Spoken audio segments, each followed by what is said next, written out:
ये मूवी ऐसे लोगों के बारे में है जिनके पास सुपर पावर्स थी, लेकिन ये अपनी पावर्स का इस्तेमाल किसी की मदद के लिए नहीं बल्कि अपने फायदे के लिए किया करते थे। उन सभी को आर्मी के द्वारा अरेस्ट किया गया था और कई सालों के लिए जेल की सजा हो गई थी। लेकिन अमेंडा नाम की एक इंटेलिजेंस ऑफिसर जो कि अमेरिकन गवर्नमेंट के लिए काम किया करती थी, इन सभी कैदियों को एक ऑफर देती है कि अगर मैं जैसा कहूंगी तुम वैसा करोगे तो तुम्हारी सजा 10 साल तक माफ कर दी जाएगी। उनमें से कुछ लोग तो उसे मना कर देते हैं, लेकिन ज्यादातर उसके ऑफर को एक्सेप्ट कर लेते हैं। लेकिन मना करने वालों के पास कोई चॉइस नहीं थी।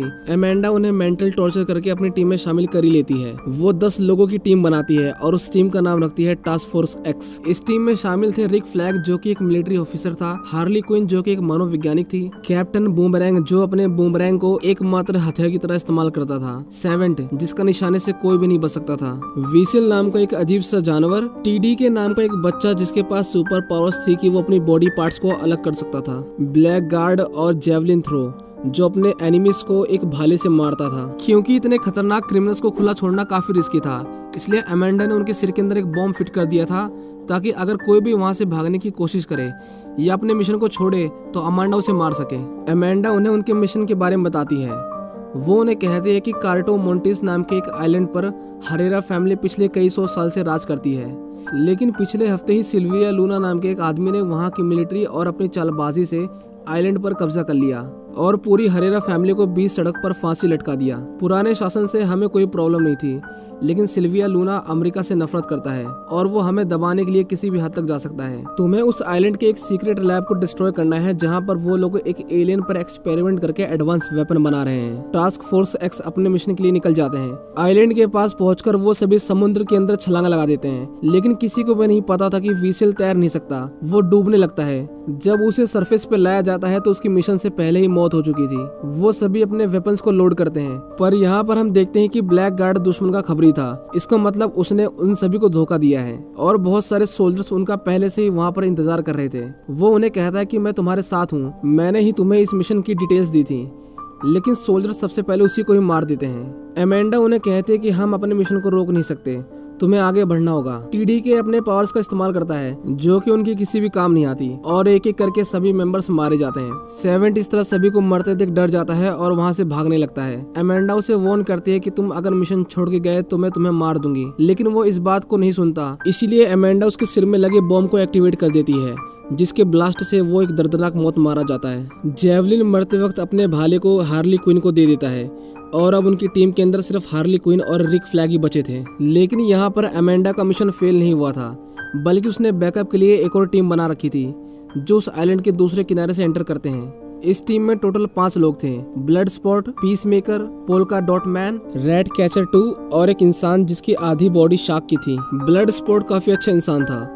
वो तो इस मिशन का हिस्सा भी नहीं बनना चाहता था, लेकिन अमेंडा ने उसकी बेटी को जेल में डालने की धमकी दी थी, इसलिए उसे यहाँ पर आना पड़ा। वो सभी थोड़ी देर के लिए आराम करते हैं, लेकिन शार्क को भूख लगती है, इसलिए वो उस लड़की को खाने की कोशिश करता है। टीम के लोग उसे रोकते हैं और उसे मारने वाले थे, लेकिन किंग शार्क वादा करता है कि वो अपनी टीम को नहीं खाएगा।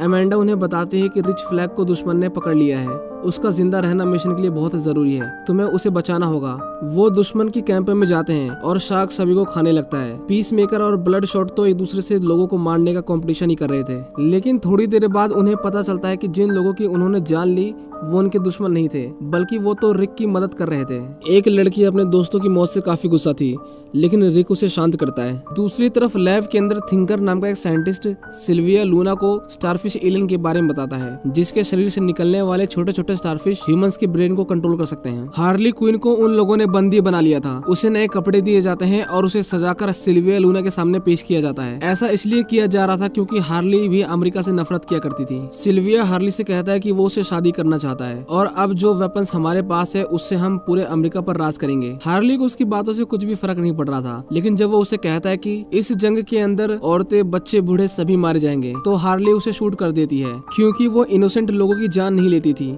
गन की आवाज सुनकर मिलिट्री वहां पर आ जाती है जो हार्ली क्विन को अरेस्ट कर लेती है। दूसरी तरफ टास्क फोर्स आगे बढ़ रही थी। पीस मेकर डॉट मैन से थोड़ी दूरी मेंटेन करने के लिए कहता है क्योंकि बार बार उसकी बॉडी पर कलरफुल डॉट्स आ जाते थे जो कि बहुत ही खतरनाक हैं। डॉट मैन उन्हें बताता है कि उसकी मदर ने उन सभी को सुपर हीरो बनाने के लिए उनके ऊपर एक्सपेरिमेंट किए, लेकिन उसके अंदर तो ये वायरस सुपर पावर बन गया, लेकिन इसकी वजह से उसके भाइयों की मौत हो गई। वो सभी शहर के अंदर दाखिल होते हैं और अपने भेष को बदल लेते हैं।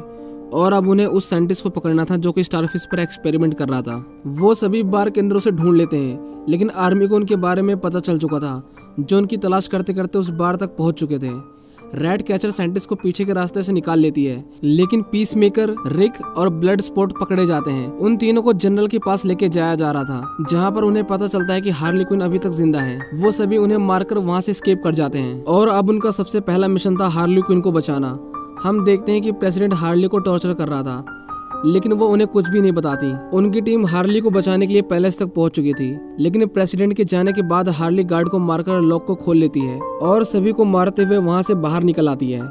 लेकिन टास्क फोर्स को नहीं पता था कि वो बाहर आ चुकी है। जब हार्ली उन्हें देखती है तो वो बहुत ज्यादा खुश होती है, क्योंकि उसे उम्मीद नहीं थी कि कोई उसे बचाने के लिए आएगा। अब उनका आखिरी मिशन रह गया था, जो था उस लैब को डिस्ट्रॉय करना। साइंटिस्ट गन पॉइंट पर उन्हें अंदर जाने में मदद करता है। उनकी पूरी टीम अंदर जाकर डिवाइड हो जाती है। ब्लड स्पॉट, पीस मेकर और शार्क बिल्डिंग में बॉम्ब लगाते हैं और बाकी बचे हुए लोग प्रोजेक्ट स्टारफिश को डिस्ट्रॉय करने के लिए जाते हैं। साइंटिस्ट उन्हें लैब के अंदर लाता है, जहां पर हम देखते हैं कि स्टारफिश लोगों के चेहरे पर चिपके हुए हैं और ह्यूमंस की बॉडी पार्ट्स को काटकर उन पर एक्सपेरिमेंट किए जा रहे थे। वो साइंटिस्ट उन्हें बताता है कि ये एक्सपेरिमेंट पिछले 30 सालों से किया जा रहा है। ये एलियन सबसे पहले अमेरिका में मिला था, लेकिन वो लोग अपने देश के अंदर ये एक्सपेरिमेंट नहीं करना चाहते थे, इसीलिए उन्होंने इस आइलैंड पर उस एलियन को भेज दिया और सीक्रेटली उसे फंडिंग देते रहे। इसका मतलब ये था कि इन सभी एक्सपेरिमेंट में अमेरिका भी इन्वॉल्व था और अमेंडा इस सच को बाहर आने देना नहीं चाहती थी, इसलिए उसने ये पूरा मिशन तैयार किया।